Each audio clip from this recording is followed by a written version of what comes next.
go. Now it's getting closer. Okay. And we're recording. Take it away, Dan. Okay. Thank you, everyone. Welcome to today's Iceberg Sync.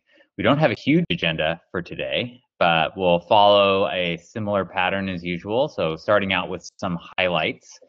A few things that have gone in since the last time we spoke. REST catalog, client supports, proxy timeout config. Thank you, Harish. I know like there are going to be more and more things that come up with REST catalog client and configuration. So we're really excited that people are starting to get involved with that, and we're open to whatever people need in order to kind of help move that forward. So thank you very much. The next is Amogh fixed an issue that came up after the 1.5 release around the default behaviors of the FileIO. This is something that I think affected Trino. They were able to work around it. It is also something that we're including in the 1.5.1 release.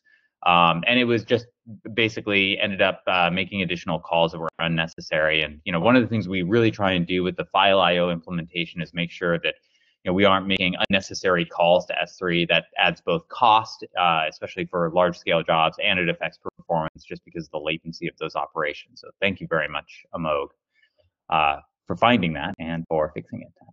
PyIceberg support for writing to partition tables that use identity partitioning. So continuing to further the support for PyIceberg. This is really great. We have unpartitioned support and now identity partition support for PyIceberg.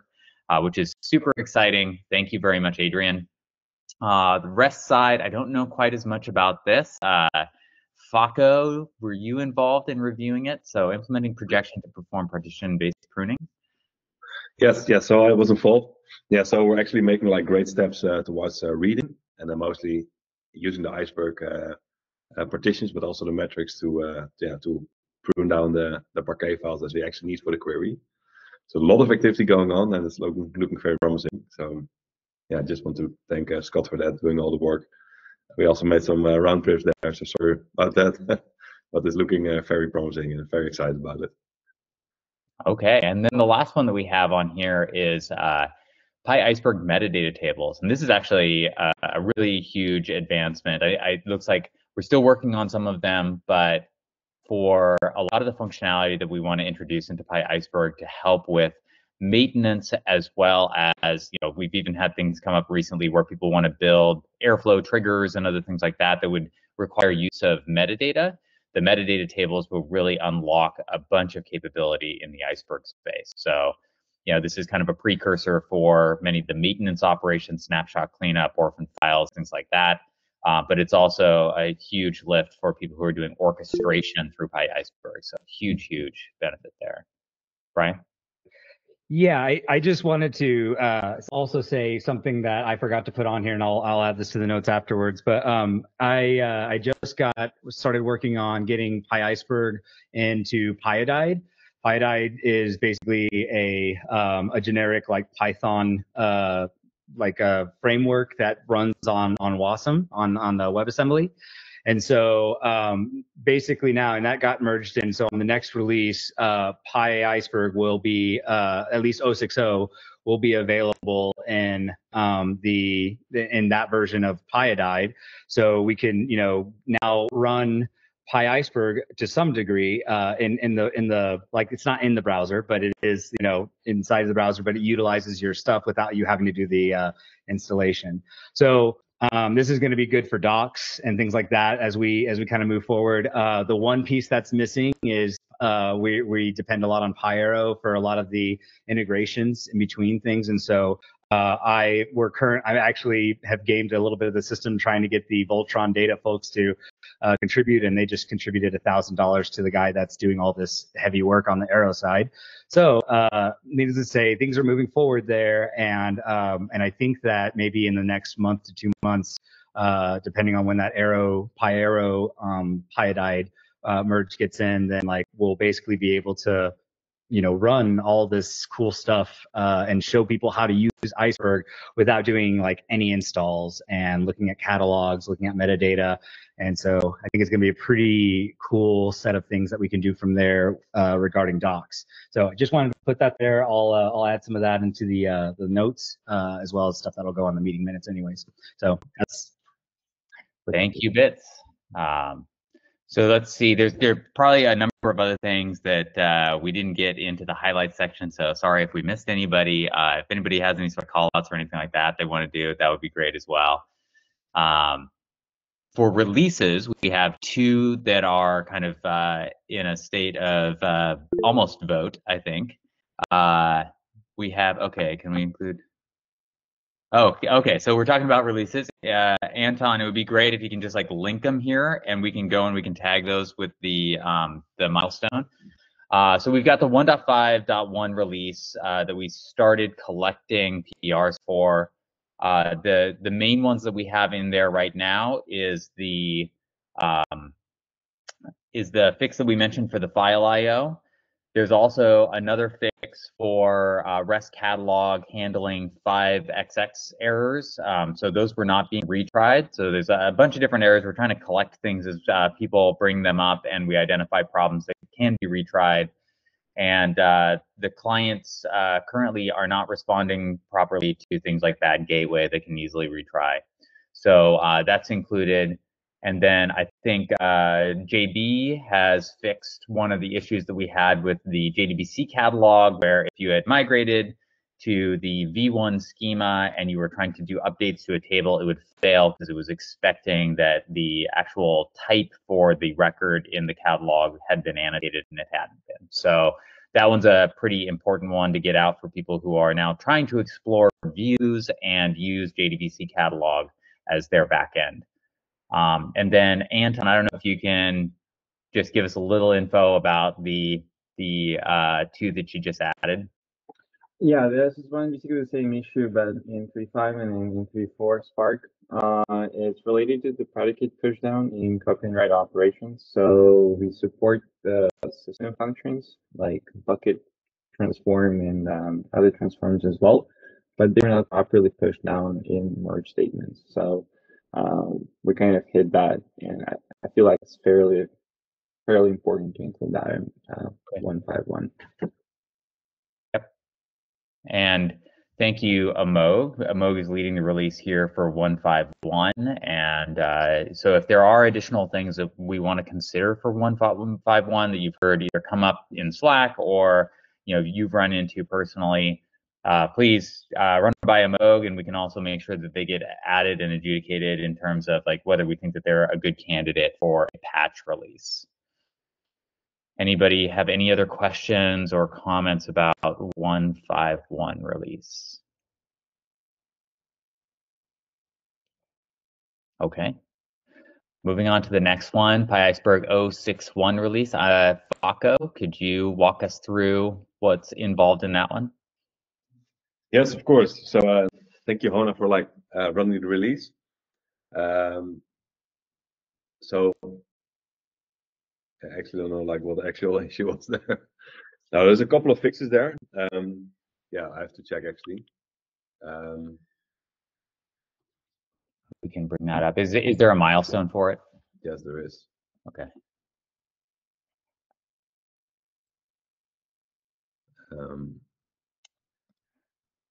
Oh yeah, it was a problem around Hive where you cannot create like a table with a timestamp TZ type.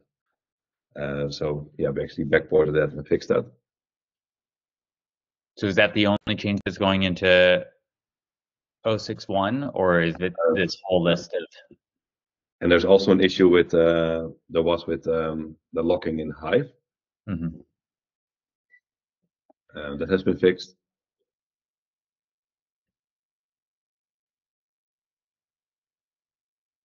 Okay, so is that one up for vote right now? But I probably don't want to go through all of it.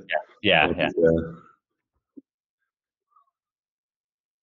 Put a link in the chat. Okay.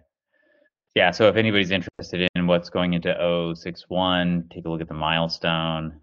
And Fako, do we already have a vote out for that one? Yeah, so the RC2 is out right now. So yeah, please vote. That includes the high fix and some small stuff that we encountered. So yeah, please give it a try and see if you run into anything.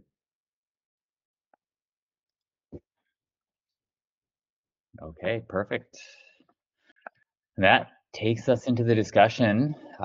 So the first item, there was been some chatter for a long time about this, and the underlying issue that we've kind of run into in a couple places is that in Iceberg we track field IDs and we track partition IDs. And at the very beginning, when we started this, we tried to make them not overlap and naively thought, who would be crazy enough to have more than 1,000 fields in their schema? And we should have known better because we've seen Parquet files that have like 10,000 fields. Yeah, one kilobyte is enough for anyone. So the way that we did the ID assignment was to start field IDs at 1 and partition IDs at 1,000. And the problem there is now, like, some people made assumptions as we were building some of the logic that they could collect these things and track them together, like in a hash map or something like that, and they wouldn't collide. They are completely separate IDs. Like, we actually don't persist the the partition IDs in like the physical files or anything like that, though they may show up in some of the metadata files, but they really shouldn't ever physically overlap in terms of logic. Like, they are completely separate things. So we probably introduced the problem by not actually just starting both of them at 1. Like, we would have run into those problems immediately, and they would have been addressed, as we started building some of these operations. Or we could have separated them even further so they would never overlap. But now we're in kind of a situation that we've hit this threshold where a number of people are running into this problem, and specifically with things like merge into statements and some of the maintenance routines, they're now running into problems with the field IDs. So I think, Zihan, you had a PR up, and I haven't looked at it closely. Ryan mentioned that he looked at it, but it sounds like you're on the right track in terms of, like, we just need to start tracking these separately and either like reassign or remap those the partition IDs as we're tracking it. But do you want to talk a little bit about like what you've seen and what approach you were taking? Yeah, I think we just wanted to avoid users having to do any extra work. So we were thinking it'd be cool if automatically, like you're saying, logically it's independent. So we could theoretically always reassign partition field IDs because users should not be kind of like knowing about these. So what I did is I just added some utility methods in schema and partition spec to be able to reassign a portion of the IDs. And then the only problem, I guess, as we were discussing, the partition field IDs do get persisted in the metadata file, the manifest file. So then I have some utility method to get the original partition spec, and I use it only in that specific case. But otherwise, everything else uses the new reassigned IDs, if that makes sense. Mm-hmm. And which routines did you run into problems so far? Yeah, so this was my thing. I added this rewrite position deletes routine, like minor compaction of delete files, where I needed. So the delete file, it's actually kind of not even used, but I don't know if you know the delete file spec actually sometimes optionally allows you to put the original row as well in the delete file. And so while that table was needed to be partitioned, it also had a copy of the original row schema. So then that led to conflicts there. Okay. I think we've seen a couple other places. I don't know if that was the original, like there was a PR. Russell, I think you had commented on, I don't know whose original PR was to like bump the number to 10,000 so we could try and avoid more conflicts, but they ran into it somewhere else. You remember what that was? If you select partition as a metadata column in any query, you'll hit it as well. Okay. So it sounds like it's just there are probably a number of places where we need to kind of explore this, and maybe we can replicate it relatively easily with some tests so that I don't love like having to go add a bunch of tests that just like hit 1,000 columns plus just to try and identify if we run into this issue. But it is probably pervasive in a number of operations out there. So I guess the main things are, because they always come up, like, can we change the ID? It's not worth changing the ID. Like, that causes a lot of problems with like backwards compatibility, forwards compatibility, and then like you may have to go rewrite metadata. So it really just isn't worth it at this point to try and change how the IDs are assigned. For other languages, Falco, Python, like you could either take Java's approach and start assigning in the same way, so there just isn't like weird inconsistencies. But it also doesn't necessarily help to like make those diverge.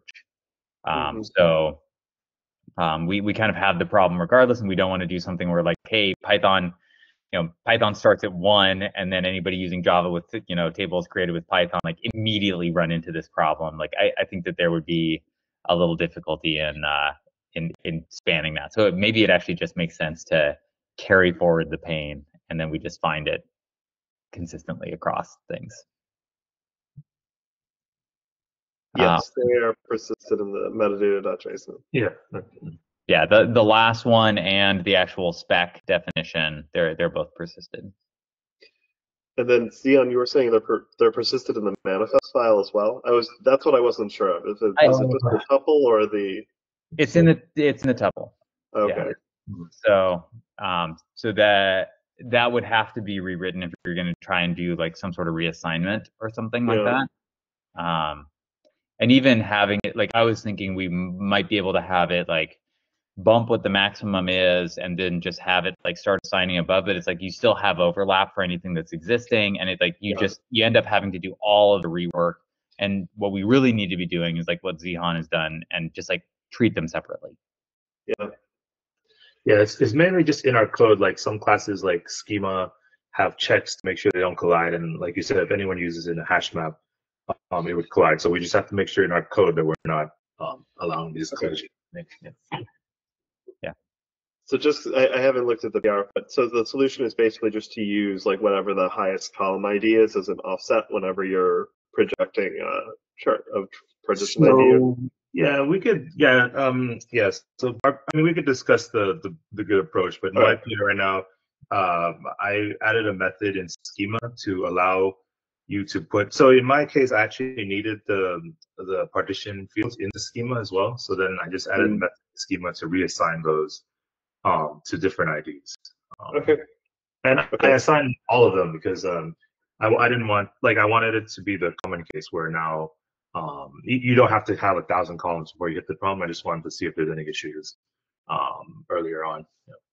Well, what if I want to do the projection afterwards, and let's say I have like a spec and I want to project the fields that belong to that spec from that unified schema that was reassigned IDs, and IDs don't match anymore. How do I deal with that? So we return the schema to our engines, right? Like Spark. So actually the user would see, so in my metadata table, actually, yeah, it is kind of a user-facing change now where all the partition fields are now having like different IDs, if that makes sense. So then when Spark gets the query or creates a query on this new schema, those predicates have the new IDs. Well, what if, for example, I just call table.spec? Like, will I get the non-reassigned ID? If you call table.spec, no, so you always get we always surface the new IDs to user. If that yeah. So this is what I was asking. So it's all across the board essentially. Yeah, I wanted to make it uniform. So the only funky thing I was trying to say is like internally we have to use it in one place, like where we need the original IDs. But other than that, I always use the new IDs. And so, what are you doing to rewrite the IDs? So, yeah, so I just like take a map of a listing of the original IDs, and then I just take, starting from 0, like any empty IDs that I find. Oh, okay. So you're dynamically like remapping them based on what the ID space currently is. Yeah, exactly. Yeah. Oh, okay. Because like the other option that I had proposed earlier on was just negate the partition ones because we don't use the negative space. Yeah. Well, but like for that part, isn't Isn't it possible in theory for users to create like negative field IDs? Technically, you're right. Yeah, they could if they were handcrafting them. They Actually, can do whatever they want. That's not very possible because every time you create a table, Iceberg would reassign fresh IDs and those start with 0. So I think it's not technically possible unless you have another library that implements the Iceberg spec. I was going to say it's not in the spec, so anyone can do it. Yeah. So that's a good reason to just do what you're doing. So, okay. So I mean, it sounds like we have a path forward. I think we should probably just follow up on the PR and then start to collect other areas where we know things may be impacted, and obviously create some tests and things like that to exercise it. But I think the main thing I wanted to settle on is that like the other options of just changing the default or building rewrite, like they look like they're really complicated and probably don't ultimately address the problems that we're going to see. So we should probably focus more on what you're doing right now. Cool. Yeah, thanks. Okay, let's see. The next one, I think, JB, I don't know if you put this on here, migrating community to REST catalog protocol. Is that yours or did somebody else? It's not me. but yeah, actually I work with Jack and others on a proposal about that. So I did some updates, but I was busy with a JDBC catalog fixes. But yeah, definitely. I mean, it's thanks all for the comments you put on this REST spec proposal. And I will rework with all of you on. I mean, I got your comment then about splitting the proposal in several sub-proposals, I would say. So I already split it in sections, but I think it makes sense to have all the documents. So I will work on this one. And related to something that I want to bring also is related to releases, is what do we plan for 1.6 and 2.0 and the Spec V3 and all this discussion, because we started a couple of discussion on the main list, but it didn't end anywhere for now. So I just wonder if we have some plan or not, or maybe let's move the discussion for like 1.6 and like V3 spec stuff to the end. And it would also be encryption or bust. Hey, I'm good with that actually. So let's put that at the end, and if we get time to get to it, we will. Otherwise, it may actually be best to kind of like wait until we get through the 1.5.1, and then we can start planning for 1.6 and 3. We've had some discussions about 1.3 both on the dev list and here, so we probably need to collect a little bit more of that information and talk about which specific items we want to include again. There is a milestone for it, so we've collected a few ideas, but nothing is set in stone at this point. So I just want to comment a little bit about the REST catalog, just because like I think, obviously as a project we're investing a lot in REST catalog, and we do think that that is the right, direction forward. I think it's hard to say that, hey, that's the only catalog. There's still a lot of use case for things like the Hive catalog for people who are transitioning from, legacy to a more modern, catalog implementation.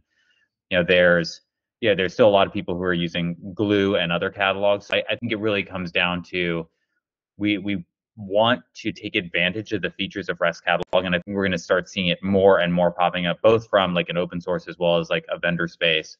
But we also want to figure out, well, how do we not create pain and suffering for people who need a simpler implementation? And this may be like JB, I think we've even discussed like, hey, like getting a bundle or something that people can run for like testing purposes, or like a lightweight proxy in front of like a JDBC catalog implementation, and finding a better way to kind of bundle that for people, but without getting into the effort of turning into a full runtime platform. And that's what we've been trying to balance here, is like, we don't want to have a Hive meta store that we have to support going forward, and like all of the infrastructure and everything behind that. That's like, there are other ways to address that, but we want to keep Iceberg kind of focused. So I think that there's open discussion. I think that what you have for some of the proposals, we'll go through those and kind of figure out what makes sense. I think as much as possible, we want to probably drive people towards using using REST, but know that like it's going to take a while before everything is, you know, fully integrated and compatible with it. And it may even be easier for things like PyIceberg and REST since they're kind of starting fresh. And we just need to figure out, well, what helps those communities kind of grow into a good state. They may need a Hive compatibility layer as well. At least Python does. I don't know. Yeah, I agree. The purpose is not to say now the REST catalog going to be the only one available. That's not the purpose. The purpose is really long term. We think that it will make sense to have something consistent and be able to be used in different Iceberg languages. So that's the idea long term.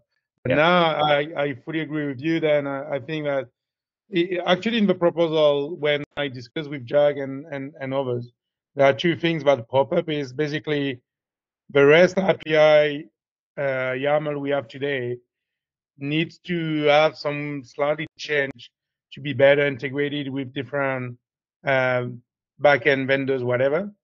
So that's the purpose of a spec. And the second thing is all about the TCK and, you know, validated that the spec is okay, it can be integrated and running smoothly with Spark, Flink, PyIceberg, etc. But it doesn't prevent to still have the REST catalog on front on the JDBC catalog, for instance, using the catalog handler.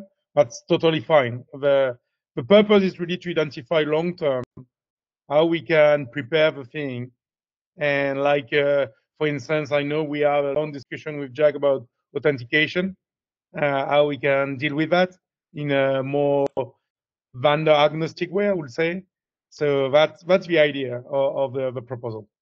Yeah, I think we're open to all of those and improvements on that side. And there are a lot of proposals to improve it right now with like pagination, scan planning, and a lot of those are being driven by them too. So I think we're pretty open to it. There are certain things that we want to be really cautious about that it doesn't kind of, you know, prevent Iceberg from being like openly accessible, and making sure that we kind of adhere to the goals of what Iceberg is trying to achieve. So we'll just go through those point by point. I do think generally we probably want to promote REST catalog, but the other ones will exist in some form. And then, you know, the question is like long term for even a 2.0 release, or, you know, as we move forward, do we want to separate out some of the catalog implementations and maybe deprecate some of the older ones that aren't being used as much? So I think that'll largely be the discussion over the coming releases. Yeah, makes sense. Okay, so I think we are finally to a fun one here, quotes in paths. Dmitry, you want to take this? All right, so yeah, this came out of like a practical use case from some users. So in short, the situation is like this. So if you create a table partitioned on a column, and the column has quotes in the name, then you end up with with an S3 path with a quote. Now, Iceberg side, everything works fine, so there is no error or anything like that. However, when it comes down to the actual S3 locations that get stored, like the location of the Parquet files, for example, that location goes like S3 colon / whatever, and then there is a quote in it. So that basically makes it incompatible with the URI syntax specification according to the RFC. Like if you try to parse it as a URI in Java, it gives you like the exact exception. Yeah. So yeah, that's basically the gist of it. So we actually yeah. we have this problem in a number of places, and this is specifically why we made that S3 URI parsing class, because we don't trust the Java one. Another good example is actually GCP allows buckets with underscores in the names. And that's not valid from a host name perspective in a top level domain. And so like there are a number of these cases where the library itself is kind of imposing or has artifacts that are compatible, like S3 is perfectly fine with this, but then using that particular library with it causes a problem. So is the issue just around like, hey, the implementation is using URI to parse these things and then that's causing problems? Or Yeah, yeah, that's what it comes down to. But in general, I was wondering if, because Iceberg specs, they don't mention any particular format to those locations, right? So it's basically anybody can do whatever they want, right? Yep.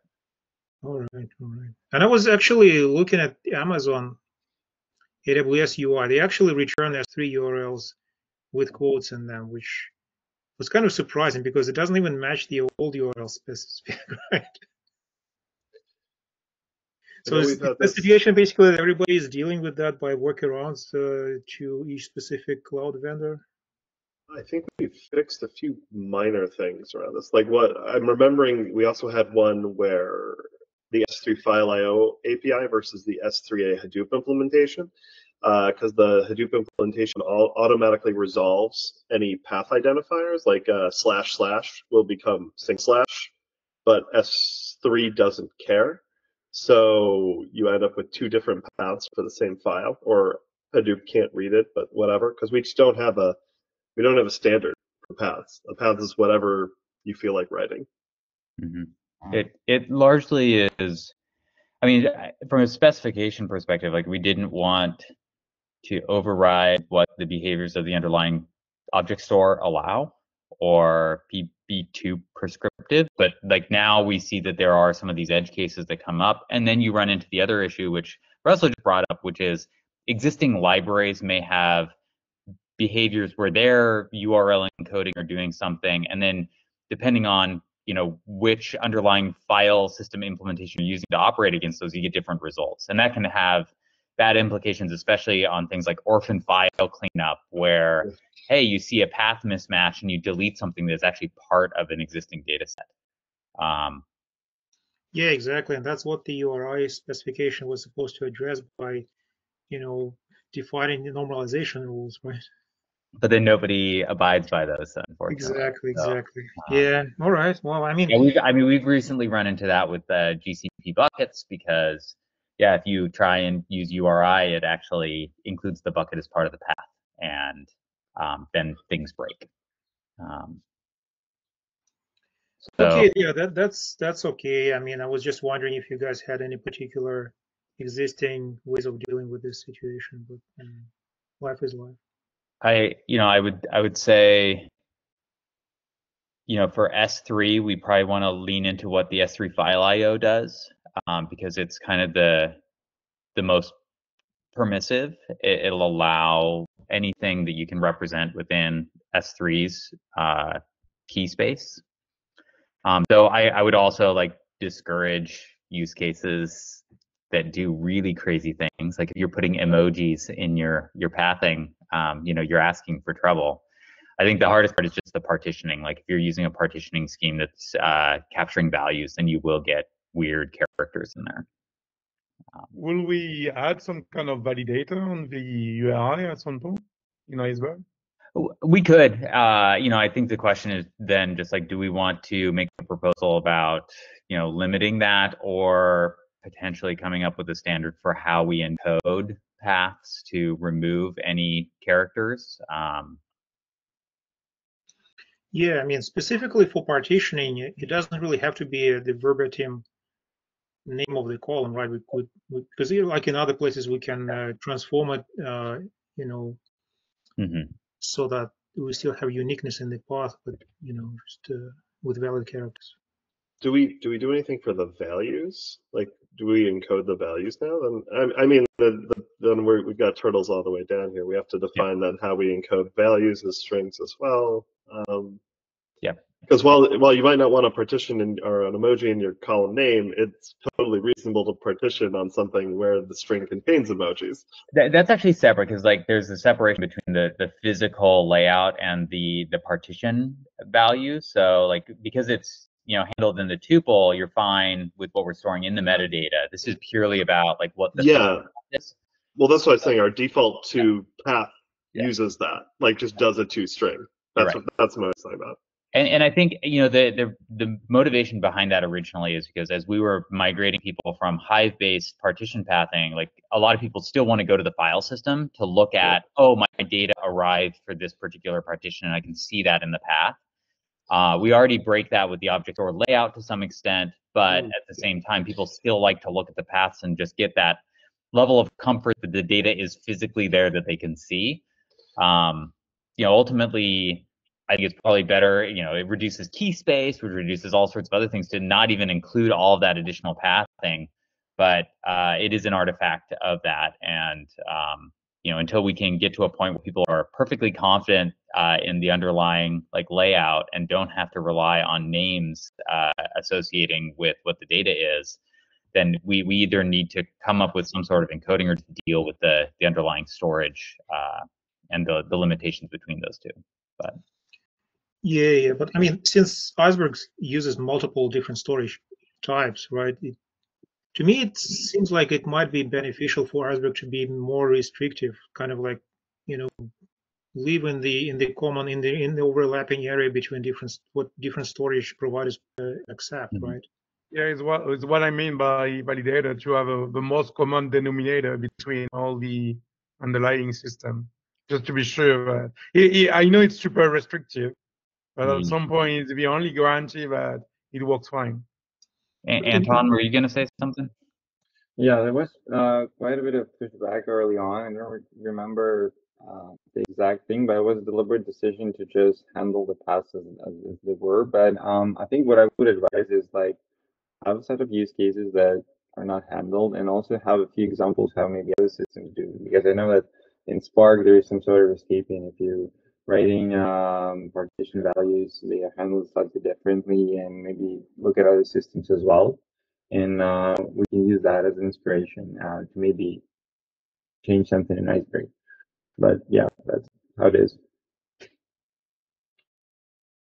So that may be a good thing to consider for a V3 spec, is just partition encoding, like partition path encoding or path encoding in general.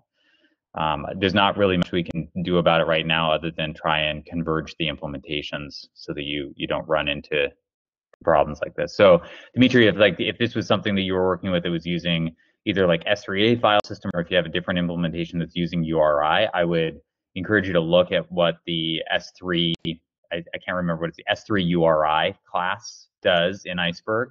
Oh yeah. I mean, yeah, granted, for this particular problem, yeah, we need to find a way to deal with this, because this is just how the system works, right? But I mean, in general, I think it would be good if we had if Iceberg supported, because the actual data that, I mean, it's one thing that S3 permits different characters, and it's okay for the FileIO to be relaxed and be as permissive as possible. And it's another thing that Iceberg actually generates path components with special characters, right? So what I'm proposing is that Iceberg, and I think JB proposed the same thing, that Iceberg actually restricted itself from injecting special characters into the path components. Yeah.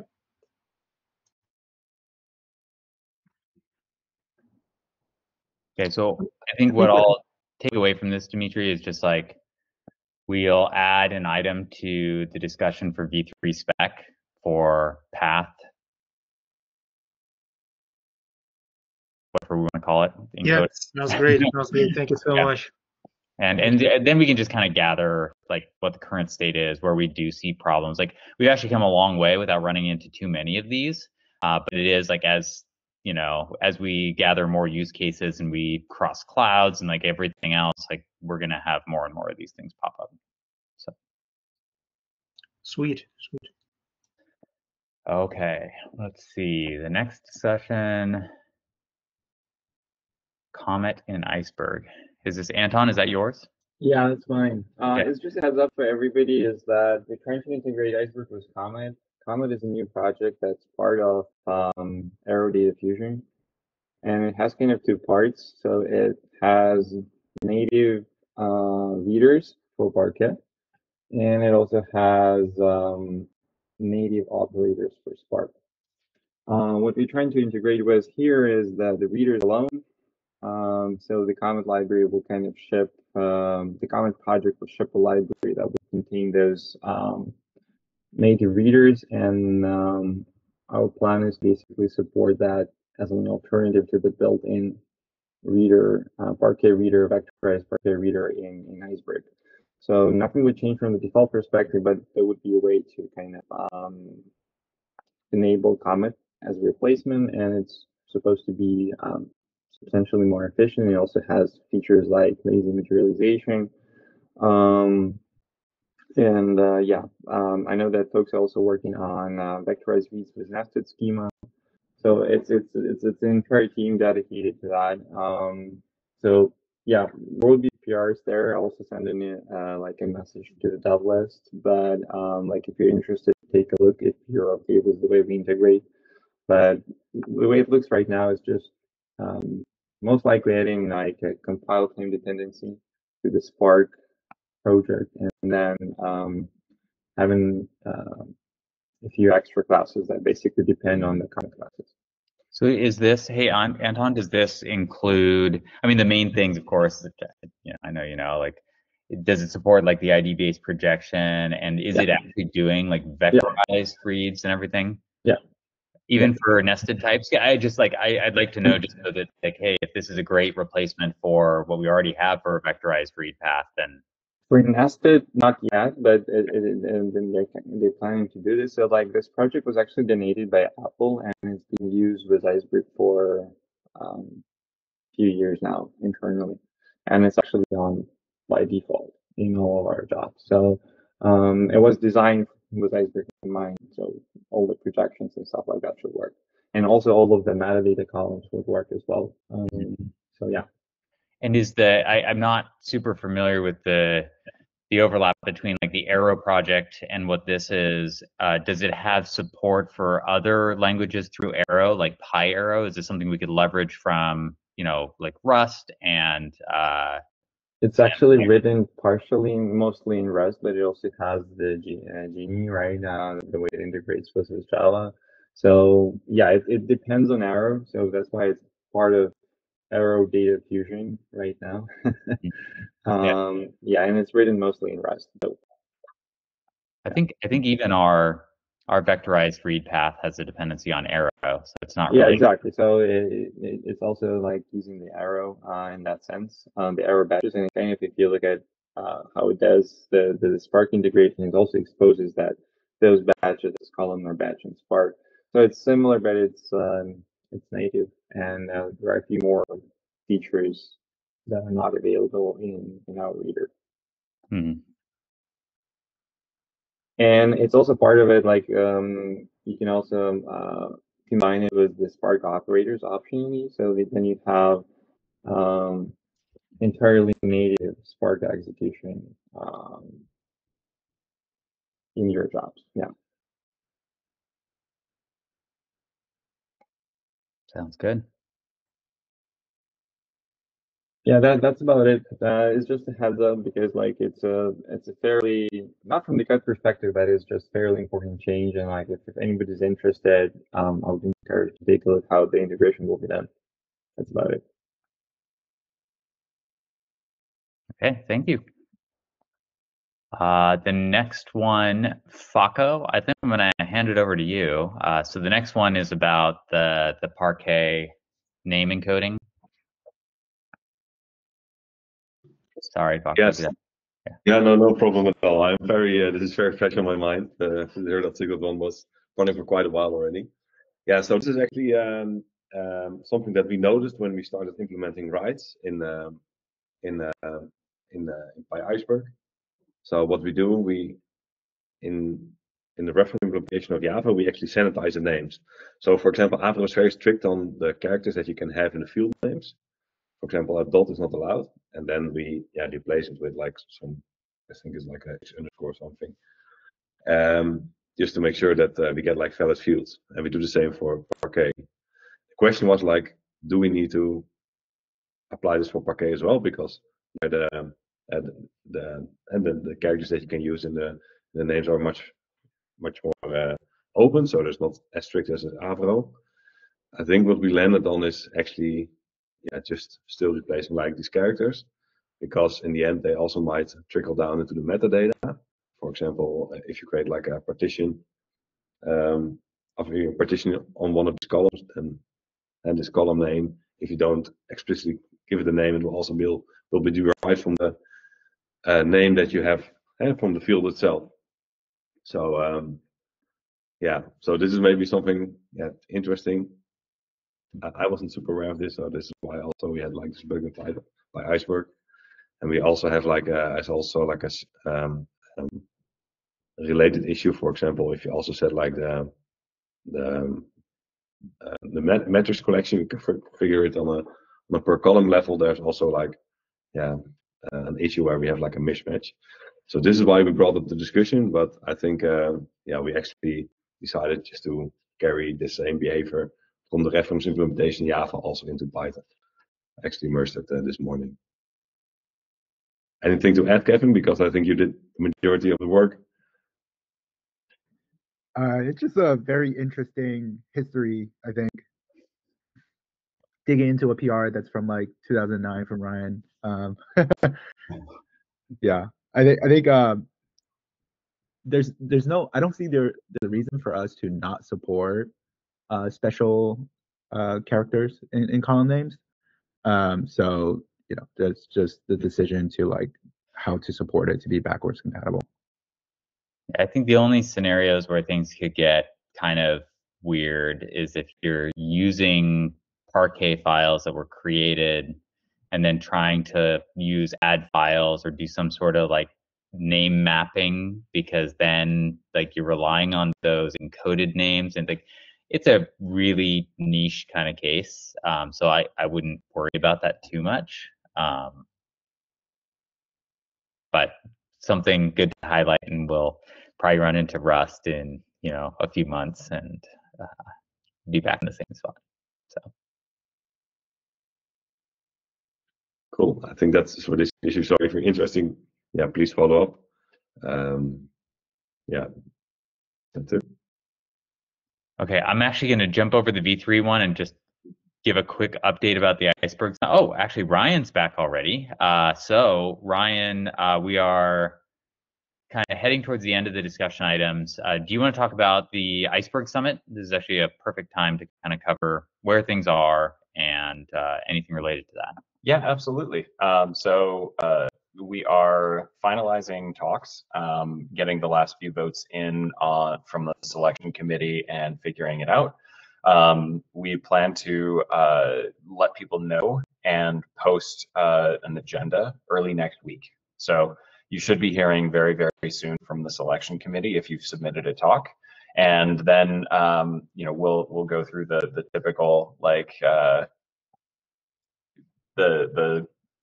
hey, here's when you should have your slides in and all of that.